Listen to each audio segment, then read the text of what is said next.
চট্টগ্রাম বোর্ডে অলরেডি তোমাদের 2টা এক্সাম ক্যান্সেল করে দিছে। আজকে আইসিটি এক্সামটাও ক্যান্সেল করে দিছে। এখন এই মোমেন্টে তোমরা অনেকেই আমাকে আস্ক করতেছিলা যে ভাই এখন আমাদের প্রিপারেশন কি হবে কিংবা ফিজিক্সের প্রিপারেশন কি হবে। এই ভিডিওটা ডেডিকেটেডলি যাদের এক্সাম ক্যান্সেল হয়েছে তাদের জন্য। তুমি যদি অন্যান্য কোনো বোর্ডের হয়ে থাকো, আগামীকাল তোমার এক্সাম, তুমি এই ভিডিওটা এখনই স্কিপ করে চলে যাবে। এটা শুধুমাত্র কারা দেখবে? শুধুমাত্র হচ্ছে যাদের আগামীকাল এক্সাম ক্যান্সেল হয়ে গেছে। তো যারা এক্সাম দিচ্ছ তাদেরকে বেস্ট অফ লাক। আর এখন তাহলে থাকো হচ্ছে যারা চিটাগাং বোর্ডে এক্সাম দিতে যাচ্ছ বা দিচ্ছ যারা। এখন প্রথম কথা হচ্ছে, আমি জানি না যে কে কোন কন্ডিশনে হচ্ছে আমার এই ভিডিওটা দেখতেছো।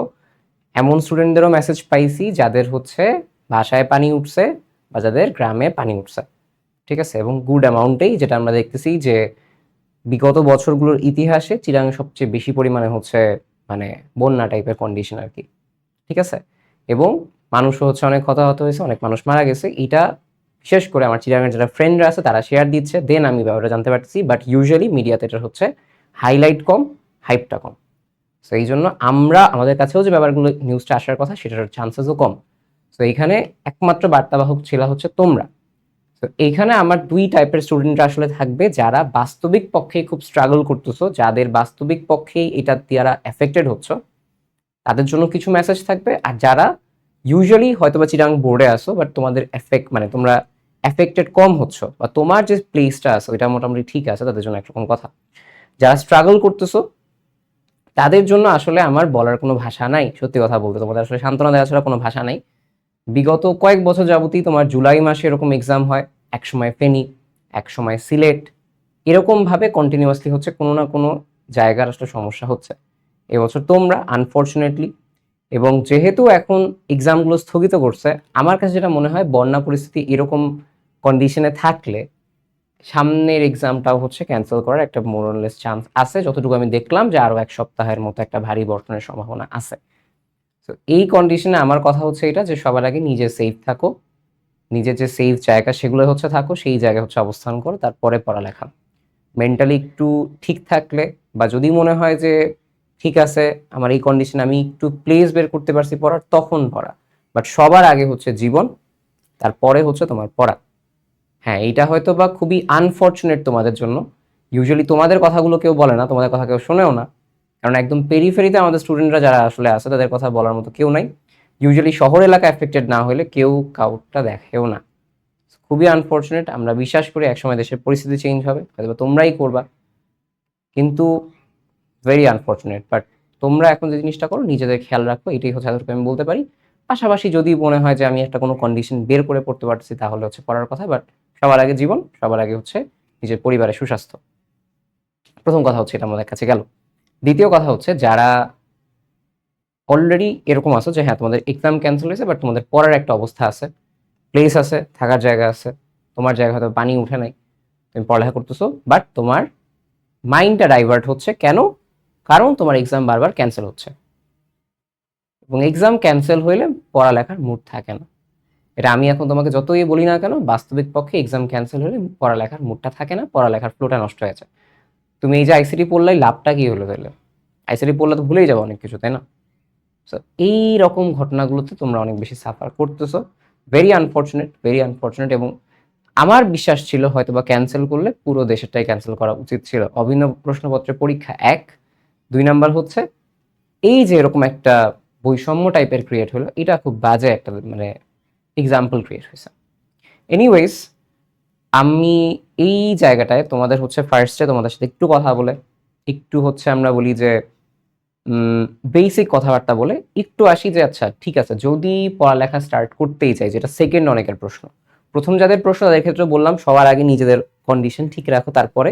এবং তোমাদের কন্ডিশনটা আসলে এই মোমেন্টে পড়ালেখার কথা বলা খুব একটা জাতের কথাও না।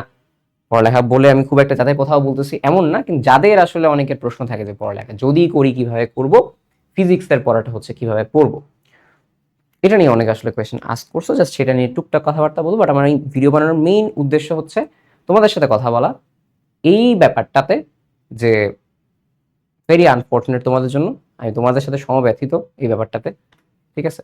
কারণ মানে আমি এটাও ভাবি নাই কখনো যে আমার স্টুডেন্টরা হচ্ছে একদমই একদম ধর প্রত্যন্ত অঞ্চলের কোনো স্টুডেন্ট হয়তো আমার ভিডিওগুলো দেখতেছে বা ক্লাসগুলো করতেছে, এবং সেটা দেখার পরে আমার কাছে আরো বেশি খারাপ লাগছে যে আচ্ছা আমাদের এই ক্লাসগুলো হচ্ছে একদম পেরিফেরি পর্যায়ে প্রত্যন্ত অঞ্চলে মানুষ পৌঁছাচ্ছে এবং তারাও সাফার করতেছে। সো সেই জায়গা থেকে আমার খারাপ লাগছে। আমি হয়তো ভাবতাম যে আমার স্টুডেন্ট হয়তো শুধু শহর এলাকাতেই হয়তো আছে, আর এই জায়গা থেকে ভিডিওটা বানানো। এখন তাহলে সব কথার এক কথা যেটা বলি এটা শেষ করার পরে, যে তোমাদের পরবর্তী প্রিপারেশন কি হবে যদি ফিজিক্সের প্রিপারেশন নেও, হাউ টু ডু ইট আমি হয়তো বা কালকে একটা ডিটেল দিব, কিন্তু ওভারঅল তোমাদের একটা বিষয় বলে রাখি, তোমরা 11 তারিখ সকাল থেকে পড়া স্টার্ট করবা যারা হচ্ছে এক্সাম দিতে পারতেছো না আইসিটির, বা আজকে রাতে যে মোমেন্টে ভিডিও দেখছো সেই মোমেন্ট থেকেই ফিজিক্স পড়াটা স্টার্ট করতেছো। সেটা হতে পারে তুমি 9টার সময় ভিডিওটা পাচ্ছ, রাত 12টা 1টা পর্যন্ত পড়ালেখা করবা, সকালে উঠে আবার স্টার্ট করবা। আমি সিকোয়েন্সটা বলে রাখি, সবার আগে যে অধ্যায়গুলো শেষ করতে হবে এটা একদম বেসিক, 2 3 4 5 6 8, এই ছোটা সবার আগে শেষ করতে হবে তোমাকে, ঠিক আছে? 7 থেকেও প্রশ্ন আসে, 7টাও পড়তে পারো তুমি চাইলে, বাট 2 3 4 মানে 2 3 4 5 এই মানে এই ট্রেন্ডের যে 4টা আছে একদম মোস্ট ইম্পর্টেন্ট এই 4টা, ঠিক আছে? এইগুলো থেকে মেকানিক্স, এখান থেকে প্রশ্ন আসেই। তারপরের ট্রেন্ডে আসলে আসে হচ্ছে 6 7 8, এটা পরের ট্রেন্ডে। আর 10 থেকেও একটা দুটো প্রশ্ন দেয়, 9-এর ক্ষেত্রেও প্রশ্ন দেয় আর কি, 8 আর 9 মাঝে মধ্যে মিলায় দিতে পারে। এই হচ্ছে কথা। আমার মানে একদম করেসপন্ডিং কথা হচ্ছে সকাল থেকে তুমি 2 3 4 এই ফ্লোতে আগাবা। 2 এর পরে 5, ওটার পর আরেকটা করতে গেলে অসুবিধা হচ্ছে ফ্লোটা থাকে না। 2 এ যে কনসেপ্ট শিখবে তার কিছু 3 এ অ্যাপ্লাই হবে, 3 এ যে কনসেপ্ট শিখবে তার কিছু 4 এ অ্যাপ্লাই হবে, 4 এ যে কনসেপ্ট শিখবে তার কিছু 5 এ অ্যাপ্লাই হবে। একটা ফ্লো থাকে 2 3 4 5 এর মধ্যে। চেষ্টা করবা সকাল থেকে সন্ধ্যার মাঝখানে 2 3 4 এগুলো শেষ করা। এখন বলতে পারো ভাই এতগুলো অধ্যায় কি পড়া সম্ভব কিনা? চেষ্টা করবা। এখন তোমার অনেকের এমন হবে যে অনেকে 10টা অধ্যায় পড়বা না, অনেকে দেখা যাবে যে স্পেসিফিক 6টা থেকে 7টাই পড়বা, তাদের জন্য এই পুরো সিকোয়েন্সটা 2 দিনে চলে যাবে।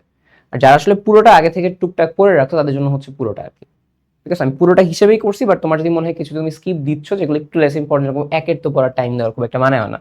ইভেন তোমার কিছু কেসে 9-এর প্রশ্ন আসে, বাট 9-এরও স্পেসিফিক টাইপ আসে, খুব একটা প্যাচায় না 9-এর ক্ষেত্রে, ঠিক আছে? 10ও মোটামুটি স্পেসিফিক আসে। সো এই ট্রেন্ডটা সবার আগে, সো এটা যদি মনে করো পড়তে পারো সবার আগে পড়বে এটা।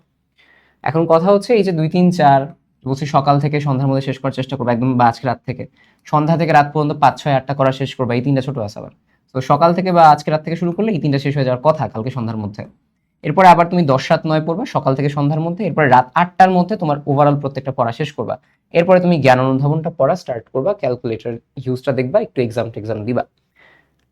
মেইনলি হচ্ছে তুমি এখানে যে কাজটা আমরা বলি সিকিউ এমসিকিউ একসাথে শেষ করবা, প্রথমে সিকিউ পরে এমসিকিউ, এই কাজ করবা না। সিকিউ এমসিকিউ একসাথে শেষ করে ফেলবা, তাহলে দেখবা বার্ডেন কমে আসবে, আবার মাথায় টেনশন থাকবে না। এবং পড়ার সময় যেটা চেষ্টা করবা একই জিনিস যেন বারবার বেশিবার রিপিট না হয়। একটা টাইপের হয়তো বা তুমি একটা দুইটা তিনটা বা তিনটা টাইপ সর্বোচ্চ করলা, স্পেসিফিক টাইপের বোর্ডের প্রশ্নগুলো সলভ করলা, কিন্তু এর বেশি যে আমি একটা টাইপের মধ্যে 1-1.5 ঘন্টা চলে গেলাম ওইটা করা যাবে না। যতটা ফাস্ট আমি যতটা কম সময়ের মাঝখানে প্রতিটা ইম্পর্টেন্ট টাইপ কভার করতে পারি সেটা হচ্ছে আমার মেইন গোল, যেটা তোমরা ইউজুয়াল ক্লাসের মধ্যে করে থাকো। বোর্ডের প্রশ্নগুলোই পড়বা এখানে, যেন বোর্ডের প্র্যাকটিসটা হয়। আনুষঙ্গিক হাবি যাবি এখন পড়ার সময় নেই, ঠিক আছে? সো 12 তারিখের ক্ষেত্রে বললাম 10 7 9 এই যে সিকোয়েন্সটা, এই সিকোয়েন্সে আগাও, সেটা তোমার জন্য সবচেয়ে বেশি ভালো হবে। আমার এন্ড থেকে যদি আমি থাকতাম এটাই করতাম, যদিও আমার সময় ফুল সিলেবাস ছিল না, আমার সময় শর্ট সিলেবাস ছিল, আমরাও একদিনের গ্যাপ পেয়েছি, খুব একটা সমস্যা আসলে হয় নাই। কিন্তু এই অধ্যায়গুলো থেকে বেশি আসে, বেশিরভাগ সবাই তোমাকে 3 আসলে পড়তে বারণ করবে, কারণ 3 থেকে গত 5 বছরের প্রশ্ন নাই দেখে মনে করা হয় 3 আসলে প্রশ্ন আসে না, কিন্তু যখন ফুল সিলেবাস ছিল গতিবিদ্যা থেকে অনেক প্রশ্ন আসতো, ঠিক আছে? গতিবিদ্যা থেকে অনেক প্রশ্ন আসতো এবং একটা সিগনিফিকেন্ট মানে টপ 2 3 এর মধ্যেই গতিবিদ্যা চলে আসতো যে প্রশ্ন আসে। তো এটাও ডেফিনেটলি হচ্ছে পড়ার চেষ্টা করবা, তুমি কমন পেয়ে যাবা। আর জ্ঞানমূলক অনুধাবনের কথা যেটা বলি, আমি আইসিটি দেখো আজকে জ্ঞানমূলক অনুধাবন দিয়ে দিছি, তোমরা আমাকে জানাও যে এই আইসিটি জ্ঞানমূলক অনুধাবনটা তোমাদের পছন্দ হয়েছে কিনা, তোমাদের সারার উপর ভিত্তি করে আমি ওই অনুপাতে আগাবো। জ্ঞানমূলকটা কিন্তু আমি একদম ডিফারেন্ট করে করছি আর কি, মনে থাকার জন্য, মনে থাকে না তাই না ওইগুলোর জন্য। তো আমাকে ডেফিনেটলি আইসিটিটা দেখে অবশ্যই জানাবা, ঠিক আছে? এই হচ্ছে ওভারঅল এখানে আমাদের কাছে কথা। আর তেমন তোমাদের জন্য তেমন কোনো কথা নাই, বেস্ট অফ লাক। ভাগ্যের মানে ভাগ্যের কি বলি, যে তোমাদের ভাগ্য আরো সুপ্রসন্ন হোক, দোয়া করো বেশি করে সৃষ্টিকর্তার কাছে, ঠিক আছে? এবং যেটা বললাম বেশি করে দোয়া করো, এটাই হচ্ছে এখন মেইন কথা। আগে ফার্স্টে নিজের জীবন, নিজের পরিবারের সুস্বাস্থ্য, দেন তারপরে তোমার পড়ালেখা, এবং সেই পড়ালেখার জন্য যতটুকু আমার পক্ষে করা সম্ভব সেটা করে যাচ্ছি, ঠিক আছে? বেস্ট অফ লাক, আল্লাহ হাফেজ সবাইকে।